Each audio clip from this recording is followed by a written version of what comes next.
आरक्षणावरून जोरदार राजकारण रंगलेलं आहे. पाहूया त्याच संदर्भातल्या टॉप 9 बातम्या. आदिवासी समाजाच्या आमदारांनी मंत्रालयातील संरक्षण जाळीवर उड्या मारल्या. नरहरी झिरवाळ, हेमंत सावरा, राजेश पाटील, किरण लाहमटे यांचं आंदोलन. पेसा भरतीसह धनगर समाजाला एसटी प्रवर्गातून आरक्षणास विरोध. पेसा अंतर्गत आदिवासी मुलांच्या मानधन तत्वावर भरतीचा निर्णय. कोर्टाचा अंतिम निर्णय येईपर्यंत मानधन तत्वावर नियुक्ती होणार. आदिवासी आमदारांसोबतच्या बैठकीत निर्णय.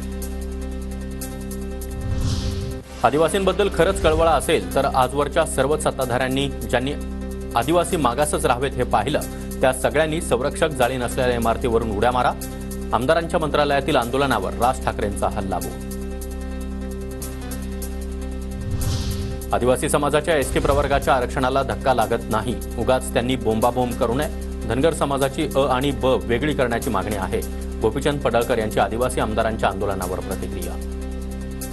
त्यांच्या धक्काच लागत नाही. उगाच त्यांनी बोंबाबोंब करण्याची आवश्यकता नाही. धनगर जमातीची जी मागणी आहे ती वेगळी आहे. ए बी करण्याची मागणी आहे. त्यामुळे आदिवासीच्या मूळ ढाच्याला कुठेही धक्का लागत नाही. आंदोलकांचा जीव गेला असता तर त्याला जबाबदार कोण? सरकारला आदिवासी समाजाशी देणं घेणं नाही. विजय वडेट्टीवार यांची टीका. आरक्षणाची मर्यादा 75% न्या. आरक्षणाची मर्यादा वाढवण्यासाठी केंद्र सरकारनं पुढाकार घ्यावा. विधेयक आणल्यास आम्ही केंद्राला पाठिंबा देऊ. शरद पवार यांची भूमिका.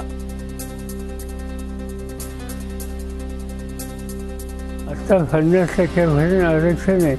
जाऊया 75% की याच्यामध्ये केंद्र सरकारने पुढाकार घ्यावा. आम्ही त्यांच्या बाजूने मतदान करून त्यांना साथ देऊ. आधी मराठा समाजाला 50%च्या आत म्हणजे 27% आरक्षण द्या. मग 75 काय 150% आरक्षण मर्यादा वाढवा. पवारांच्या मागणीवर जरांगेंची प्रतिक्रिया. 75% ने 150% वाढवा. आम्हाला काही देणं घेणं नाही. तुम्ही अगोदर मराठ्यांना 50% आरक्षणात, ओबीसी आरक्षणात 27%च्या आत घाला आणि नंतर तुम्हाला काय करायचे ते करा. पंतप्रधान मोदी शरद पवारांचे चांगले मित्र आहेत. आरक्षणाच्या मर्यादेबाबत मोदींना सांगा. सार्वजनिक का बोलता? प्रकाश आंबेडकर यांचा सवाल. तर शरद पवार नौटंकी करत असल्याचा देखील आंबेडकर यांचा आरोप. आमचे मित्रच आहेत प्राईम मिनिस्टर नरेंद्र मोदी. त्याच्यामुळे पब्लिकली सांगण्याच्या ऐवजी शरद पवारांनी मोदीच्या कानामध्ये सांगून करून घ्यावं ना.